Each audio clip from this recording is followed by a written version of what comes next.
Friends, cauliflower fry gobi 65 చాలా చాలా బాగుంటుంది, చాలా టేస్టీగా ఉంటుంది.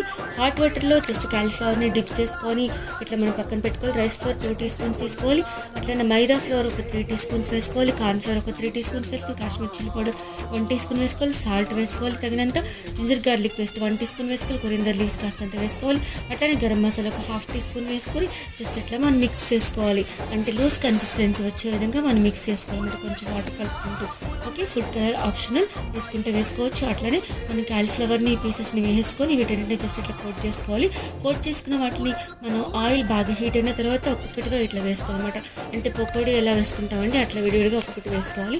ఇది కొంచెం మనం మీడియం ఫ్లేమ్లో పెట్టుకొని వేయించుకోవాలి. ఎందుకంటే లోపల కూడా కుక్ కావాలి కాబట్టి మనం జస్ట్ ఇట్లా వేయించుకుంటూ ఉండాలన్నమాట. ఇది మన సైడ్ డిష్గా బాగుంటుంది. అట్లనే ఈవినింగ్ స్నాక్ కోసం కూడా బాగుంటుంది. చిన్నపిల్లలకి కానీ పెద్దలకి కానీ చాలా మంచిది హెల్త్కి. సో మీరు కూడా ట్రై చేస్తారు, తప్పకుండా ట్రై చేయండి. Thanks for watching.